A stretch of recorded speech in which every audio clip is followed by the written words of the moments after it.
This episode of the podcast is brought to you by our friends at Regrow, the premier cloud-based cannabis supply chain management system. Every cannabis company has its own unique needs, and one size definitely does not fit all when it comes to their software solutions. And that's why you should consider Regrow as your partner. Regrow is built to customize and adapt to your company's scaling objectives while offering unlimited integrations and flexibility. Regrow is the first of its kind software that leverages components of leading ERP and supply chain systems with the necessary compliance of the cannabis industry. Regrow is also available globally with native localization and foreign language support. So if you have a vertically integrated and/or multi-state operation, Regrow will help you increase your revenue while keeping your entire operation fully compliant. Learn more by visiting their website at regrow.io. That's regrow.io. Regrow, the premier cloud-based cannabis supply chain management system. This episode of the podcast is brought to you by Mattio Communications. Brand awareness. It can be quite the challenge in today's overcrowded cannabis market. So how do you effectively break through the noise? Fortunately, the kick-ass PR and marketing professionals at Mattio Communications know how to elevate your narrative while staying compliant. Their New York and LA-based teams have the connections and powerful storytelling capabilities you need to propel your brand onto the national stage. Mattio refuses to let your bold innovations and ambitious breakthroughs fall through the cracks. They'll get your company in front of your most prized audiences via their various specialties, which include PR, social media, investor relations, SEO, and more. Mattio shares your vision of normalizing cannabis for the greater good of society. They proudly partner with businesses across the industry, from investors to ancillary companies to large MSOs and local brands. No matter your business goals, Mattio is here to help. Email them today at info@mattio.com. That's info@mattio.com. Or visit mattio.com to get your company the recognition it deserves. This episode of the podcast is brought to you by Relevant. Hello, my fellow people of the plant. I've said it before, podcasting is a great medium because it allows me to educate myself and others about cannabis. But in most cases, the conversation I have with my guests is usually one way for the listeners. But it doesn't have to be that way anymore with a new app called Relevant. Relevant is the place to unite our cannabis community and connect with each other. Relevant is an open messaging network where you can join live audio chat communities called Vibes. You can discover and join any vibe you find interesting and then grab the live mic and voice your opinion freely about any topic related to the community while others join in or group chat. You can even create your own vibes for sports teams, podcasts like Cannabinoid Connect, fan clubs, comedy, and classes. Anything you can imagine. So find your vibe today by downloading the Relevant app available on the App Store and Google Play. That's Relevant. RELEVNT. No dead vibes, only good vibes with the Relevant app. Hello, my fellow people of the plant. Thanks for tuning in to another episode of the Cannabinoid Connect podcast, your favorite podcast that includes industry-facing conversations with the industry's leading experts that aim to educate and inform the public regarding the plant's endless benefits. My guest today is Senator Sharif Street. He represents the 3rd Senatorial District of Philadelphia, Pennsylvania. Senator Street, how are you, sir? I'm doing great. How are you today? I'm doing well. Thanks for asking. I am really excited to be talking with you today. One, because I know that Pennsylvania and its neighboring states have been in the news media when it comes to adult use cannabis talks. Most of those states like New Jersey, New York, and recently Virginia have gone legal. So I want to talk to you about specifically Pennsylvania, Senator Street, and I know that you are a co-sponsor for the Laughlin-Street bipartisan adult use marijuana legalization bill, which is amazing. And I want to learn more about it. But just, from my perspective, it's bipartisan, right? This is a bill where Democrats and Republicans on both sides are coming together and saying, hey, let's get this done because there's far more benefits than there are, detriments, So tell us about the bill. Yeah, it is. It's a bipartisan bill that Senator Laughlin and I have come together on. I've been working on cannabis reform for a while, and Dan was a little bit more apprehensive. But he recognized, one, there's a huge need for social equity. Like many folks, and social equity and criminal justice reform is a place in Pennsylvania where we've been able to get bipartisan support on before. So we recognize that that although cannabis usage for Black and brown folks and white folks is all roughly equal, that encounters with law enforcement were 4 to 5 times higher for Black and brown people nationally than white folks. And so that kind of unfairness, I think, resonated for him and for me. The second thing is, even though statistics don't really capture it, we also know lower income people, even low income white people, are much more likely to encounter law enforcement than wealthy white people. So there was a fairness issue there that needed to be addressed. The next issue was in Pennsylvania, we wanted to make sure if we did this in a way where we had a social equity component and we had social equity licenses, and that we made sure that people from all communities had an opportunity. So we're going to have some small licenses, some social equity licenses, and we've lowered the barriers to entry. Finally, we needed to make sure that people who were affected by the war on drugs in the past and the war on cannabis didn't continue to suffer the effects of that while we allowed other people to make money off of it. So this bill would expunge or seal the records of everyone who's ever been convicted of a cannabis-related offense in Pennsylvania. And then there were things we dealt with, like making sure we keep it out of the hands of young people, because this is only to legalize it for people over 21. And I think we work to get and deal with making sure that it's people who are actually intoxicated who are stopped for DUIs, not for people who are just maybe used cannabis several weeks ago. So we're doing a lot of things in a single bill, and we feel pretty good about where we are. We're still in the legislative process, so there's time to change, but there's a lot there. And in Pennsylvania, we got a lot of small farmers, and we want to make sure they had an opportunity to participate as well. Yeah, I want to dive into the farmer aspect of this conversation, but let's kind of dial it back and dive into the three kind of areas of social equity and restorative justice that you mentioned. And I think it's interesting that, you know, the way in which you got Senator Laughlin's kind of interest or consideration of this bill when, you know, he wasn't so convinced in the past was that you know, the fact that there was a lot of inequality going on and a lot of, you know, it wasn't fairness among the criminal system, right? I mean, I think I read an article that said Black residents in Pennsylvania make up just 12% of the state's population, yet 31% of suspects were arrested for marijuana possession in 2020. So when you say 4 to 5 times higher among, you know, Black and brown people getting arrested compared to other states, that is true in those numbers. It's pretty fascinating. Yeah, it is. I mean, we've heard of incidents on college campuses where if there are people, young white kids walking around indulging in cannabis, nobody stops them. And then where African Americans, similar age, are walking through similar communities and they get stopped. It just is an empirical fact, and that kind of unjust application of the law, I think, just hit a chord for everyone, but particularly for Pennsylvanians, where we have a pretty serious libertarian streak, where people think one, government doesn't need to be in people's business more than it needs to be, and two, things should be fair. And so I think from that, where this was just on its face unfair, and I think that sort of made a lot of folks take a look at the issue. It's one of the reasons I took a look at it too. And then when you get into it, you realize, well, there are a lot of other things going on here as well. Right. Yeah, no doubt about it. And, you know, the other aspect of the restorative justice, social equity components that you mentioned is the social equity licenses, which I think is great, right? And I know that New Mexico, which is another state that just went adult use, also added that as their social equity component to just make it easier entry for people of color to obtain a license and, you know, have a fair shot in this industry as it's you know, starting to get going.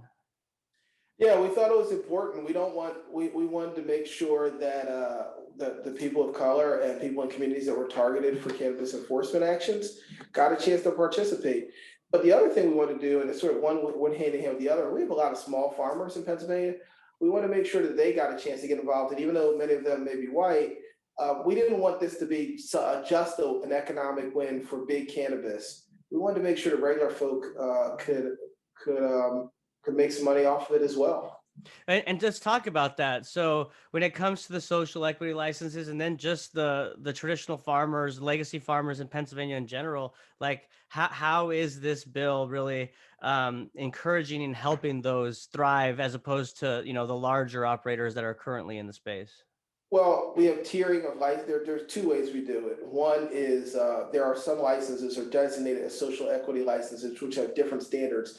Those are targeting communities, primarily a lot of communities of color where people have been or been disproportionately impacted by the war on cannabis and cannabis prohibition. But in addition to that, we have different levels of entry, different levels of licenses. So a person may be able to come in with a micro grow license or a smaller grow license, which doesn't where you're only able to sell to larger grower processors, but because you're not selling to end users, we don't have as much rigorous testing, which can be really expensive and cost prohibitive to set up the testing regimes. It keeps a lot of small growers out, but you're selling it to someone who does have testing. And so by the time it's consumed by the general public, it's been rigorous testing and there's proper labeling. But by not requiring that for every producer, particularly if you're a smaller micro producer, it allows for people to get into it. And maybe those folks will start out selling to larger grow processors, but in time may be able to become their own sort of craft cannabis grower. And just like we have a craft brewing industry in Pennsylvania, there's no reason we can't have a craft cannabis industry. And so those are the things. Another cool thing we've got in the bill is we've got home grow for people who are that you can't sell it if you're in home grow, but it's just for personal consumption, and that's important because we saw a lot of people in the who are patients in the medical marijuana space can't afford to buy it because unfortunately the federal government hasn't descheduled, and so you can't. There's no insurance money that can be used to pay for it. So even if you have good health insurance, it won't pay. So if you want to use cannabis as a safe option, home grow will allow a low cost option for people who really need it for their own personal consumption. And that homegrown, I would imagine it sounds like it's just for medical patients, right? Not for adult use. Right. Yeah. Right now, the home grow is proposed to be targeted for medical patients. Got you. Okay. And then just going back, when you talk about that tiered system for licensing and the micro businesses, you know, getting their fair shot, do those license amounts like vary as well? So like, you know, it's not as expensive to buy a license where you're gonna, you know, produce Yeah. commercially. Absolutely, those licenses will be more cost effective, and they'll be we've set up regimes. We're encouraging larger grow processors to partner with social equity license holders to help them grow. Guys, nice. Okay. And then just to round up the social equity, restorative justice portion of this bill, you mentioned the expungement of records. So talk to us a little bit about what that looks like. What are the offenses that fall under that expungement? You know, details. So it's anything that's just a cannabis offense. So if you were selling or using cannabis and you were convicted for that, so it's just a cannabis related offense, it would either seal or expunge records. The reason I say seal and expunge is we can legislatively require records be sealed. But expungement, we can create an opportunity to expunge, but that requires judicial action. And because of separation of powers, we can't automatically expunge it. But by automatically sealing and creating an opportunity for complete expungement for everyone, what we do is allow people without having to pay for a lawyer or go through any additional process to be able to go get a job, fill out a job application, say, and check the box. You've not been convicted of a drug felony or drug crime. You can move into housing that is restricted for those folks, and it opens up a whole lot of opportunities. And if you want to go that extra step and make sure your record's completely expunged, we will create a legal right for you to go before the courts and have it expunged. And so we didn't want to just do expungement because we wanted to make sure that there wasn't an additional financial burden for people to get their records cleared up. And so that was really important to us because right now, I mean, I know a guy who's in his 40s, and he's still working in the call center business because at 19 years old, he got a conviction for literally 2 ounces of marijuana but it was a felony one federal conviction. And now for the rest of his life, he's got to say he's convicted. He has to answer he's convicted of a drug felony. And there's so many jobs that won't allow you, if you're a convicted drug felon, to apply. He's in his 40s. He's got a family. He's been responsible, never had any other encounters with law enforcement, but he has got to put on, and he's carved out a decent career. But I asked him, like, why are you in why are you like calling people for stuff to harass them of a living? He said, one, it's a good middle class living, and two, dude, it's one of the few industries he said I could build a career where they didn't care about my drug conviction. I was like, I never remember you being on, you having an addiction problem. He said, I didn't have an addiction problem. I used cannabis when I was 19 and got caught, and I've been carrying this around for the rest of my life. That's crazy, and we have to clear that up so that regular folk don't walk around with that baggage. Right. I mean, like, people, even whatever the law is, people make mistakes, and at that young of age, to be punished the rest of your life because of outdated laws or just ways in which things were in the past, that is crazy. Though that needs to be changed. And you're not the only one that has echoed something like that. I also had a Texas state senator on, Nathan Johnson, and he said a similar story. He said that he was in the legal field at one time, and he was representing a guy that could not get a job at McDonald's because of, like you said, like he was 16 years old, marijuana offense, and even minimum wage jobs like McDonald's wouldn't take him because of that felony offense. And how about this? We have people who went and got degrees in nursing and can't work in a hospital because you're a drug offender. And many states, including Pennsylvania, have restrictions on what drug of drug offenders working in healthcare. And so and that's one of the biggest growth industries nationwide, certainly in this state. And you're just going to eliminate people from the entire industry, from any part of it. No matter, you could go on and get a MD, become a doctor, but because you were 19 and you had a cannabis conviction, you can't practice medicine. It's such a waste of like potential of human beings. It's such a waste of like costs to enforce these laws, and like time and effort spent on. I mean, it just the cons don't outweigh the benefits, the pros. Yeah, and so what we have to do is we have to look at all of that and realize that there's a cost. I'm glad you mentioned cost.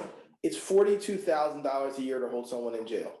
$42,000 a year, and that's regular folks. For senior citizens, it gets to $100,000. But let's just deal with the $42,000. If there are, 1,000 people who spend 6 months in jail for cannabis offenses, because we're saying people are like, well, they don't go there long. Well, let's just say 6 months per offense, and there are 1,000 people.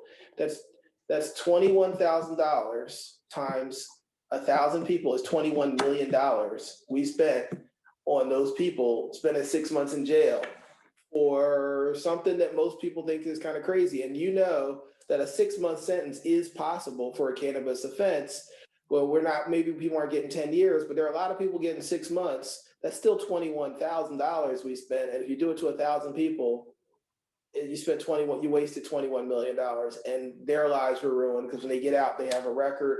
You spend 6 months in jail. You then try and get a job and explain, well, the last 6 months I was in jail. What'd you do? Well, it was a cannabis. Well, but you were in jail for 6 months. I think I'll pass. And that's what employers do. Yeah. And it becomes very difficult for people to get their lives together. God, that is so awakening, that the numbers, when you hear it like that, man. 6 months. How much you said? $21 million? 21,000 per person. And if there's 1,000 people, which in a big state like Pennsylvania where there's 13 million, there's definitely 1,000 people out there who stood 6 months in jail because of cannabis related stuff. It's $21 million.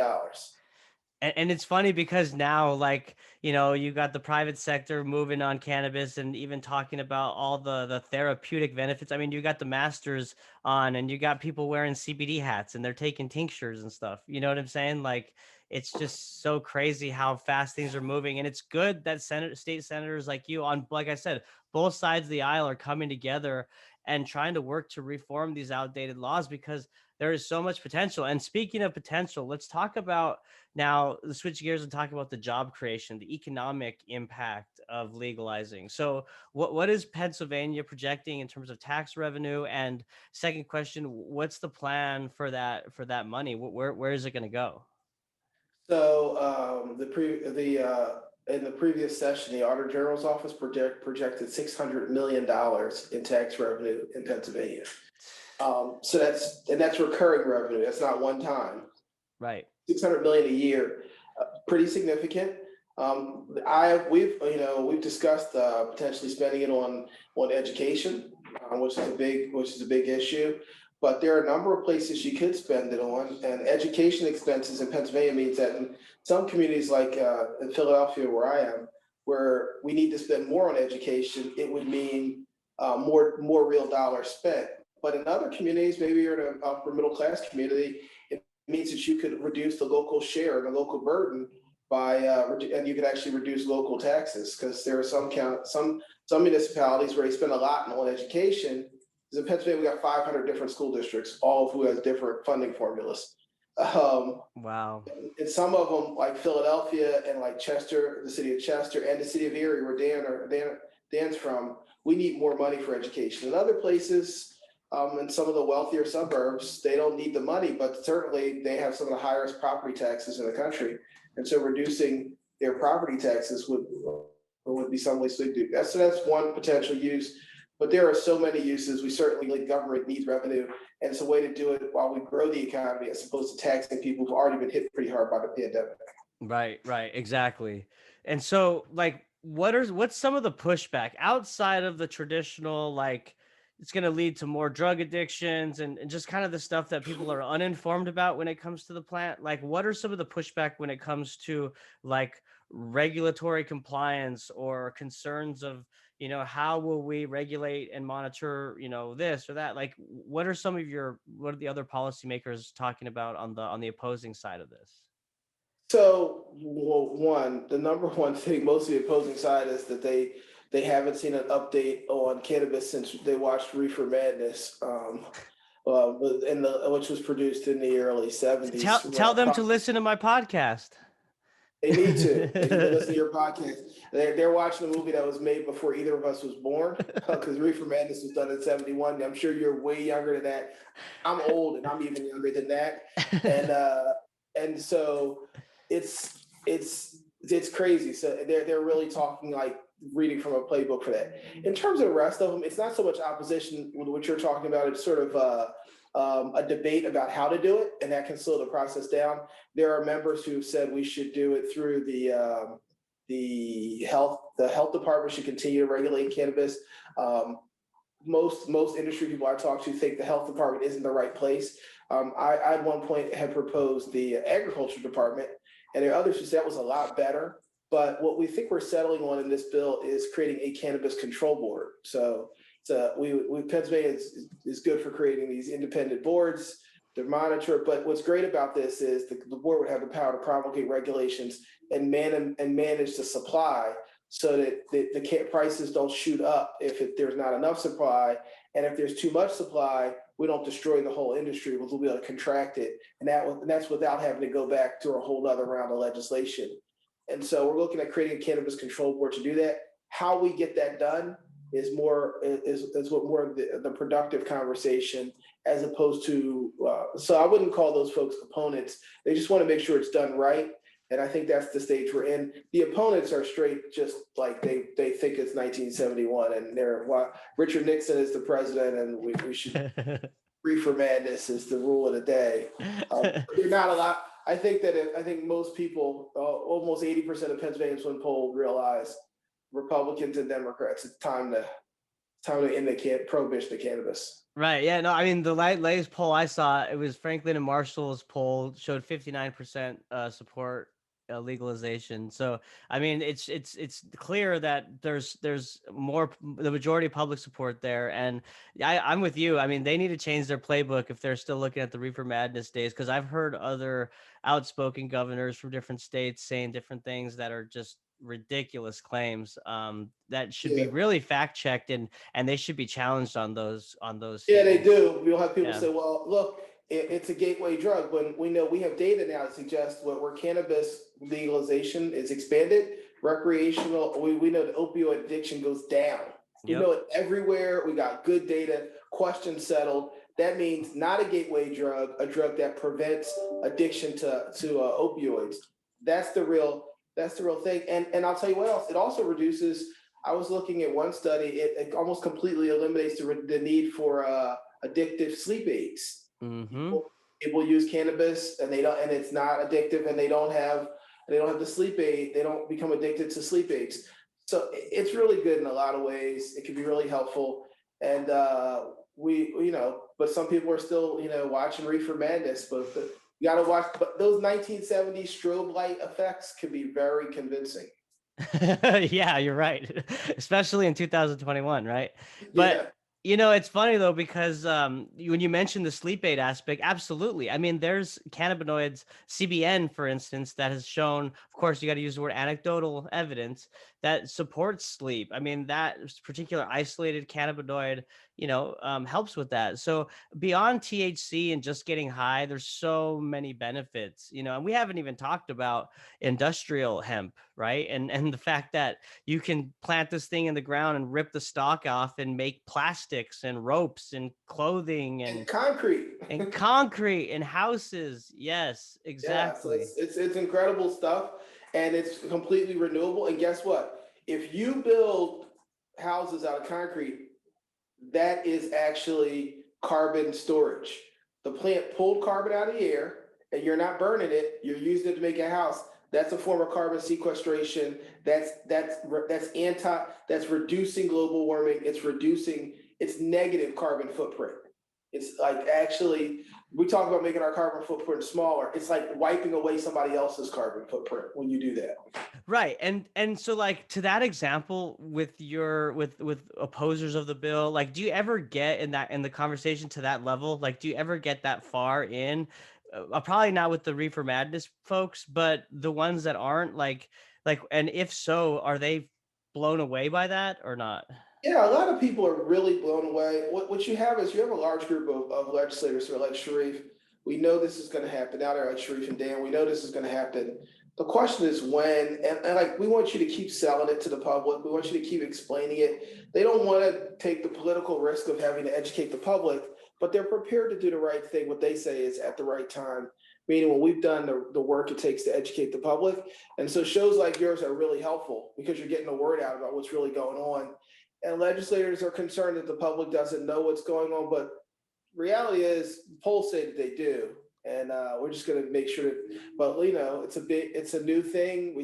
A lot of legislators are spent a lot of their life hearing that it was totally bad, Right. and now they're hearing it's something different. When I was young, certainly my mom would have been outraged if she'd ever found cannabis on me.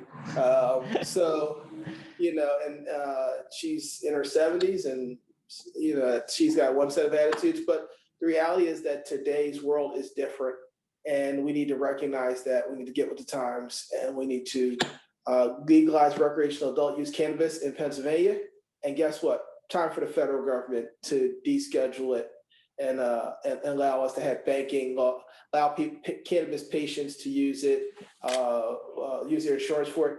There are epilepsy patients that the only way their seizures can stop is through cannabis. Why would we not let health insurance cover that? Feds need to deschedule. They need to do it right away. Absolutely. Yeah. And I'm more hopeful. I've had parents growing up, same thing, where they totally disapproved of my cannabis use, when I was at the age to do so. And over time, things have changed. My parents have gotten older, and while my mom doesn't use, she encourages my dad to use for medicinal purposes, so I think that mind shifts can change, but I appreciate the kind words. It's all about education and getting the word out, and last point, before we wrap up, is I really like this idea of this cannabis control board And the reason why I say that is because the main focus that you mentioned was, ensuring that the industry within Pennsylvania thrives, and that there's not this, over saturation of product where, the prices are going up and down, because we've seen that happen, play out in so many states. Texas, specifically, also where the state I'm in, and right now it's just kind of all over the place. So if you had some type of like board, like you mentioned, to kind of watch that and ensure that that doesn't happen by monitoring product volumes and license issuance and all that, I think that's a really good thing. Yeah, and look, I think it's something we have. I heard you say you're in Texas. Listen, I'm for. I'm a. I maybe. I'm making a bid for the U.S. Senate myself, and so would love to, when I get to the U.S. Senate, work with your senator. Your senator Ted Cruz seems stressed out all the time. He should be for descheduling cannabis because he looks like he could use some. I think that he would be open to it. I think that if you actually talk to the guy, and like we're doing an open conversation where you can lay out the pros and cons, I don't think that he would dismiss it. I think he'd be open to the idea. So, Well, good. And when I get to the U.S. Senate, I'm going to talk to Ted Cruz, and we're going to see if we get it done. People will be like, "How did he get Ted Cruz to co-sponsor cannabis legalization legislation?"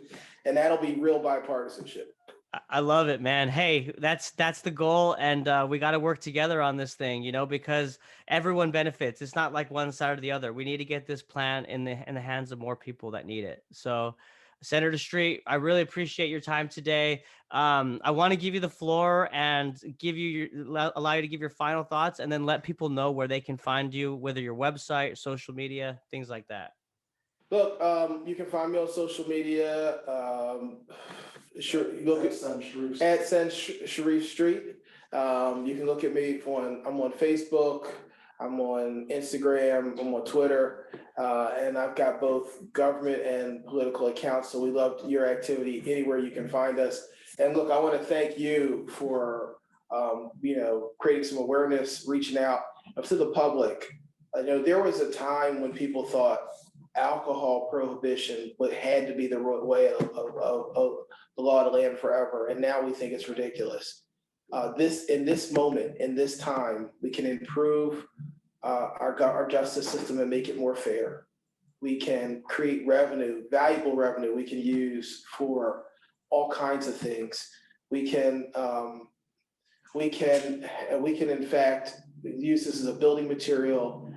We can reduce our carbon footprint. We can, and guess what? We can make our society just a little bit fairer for everyone who's already been convicted in a system that wasn't just. We can do it by legalizing the adult use of cannabis in the Commonwealth of Pennsylvania and the states around the country. And at the federal level, let's deschedule cannabis so it's no longer a Schedule I drug, so that patients, and if a mom or a dad has a kid who's having seizures, they don't have a lot of money to pay for cannabis, but it's the only thing that can make them safe, maybe you can use their health insurance to make sure that kid can safely get the cannabis treatment he or she needs. And so that's why we need federal action. That's why we need state action. And that's why we need you and the public to get involved. Support me as I support making our system a little bit better. Thank you so much. Very well said, Senator. Thank you so much again for your time, and continue to blaze the trails out in Pennsylvania as you push to pass the Laughlin-Street bipartisan adult use marijuana legislation bill. Thank you very much for your time. Thank you so much. Have a great day. God bless. Yes, and thank you all for listening. Bye.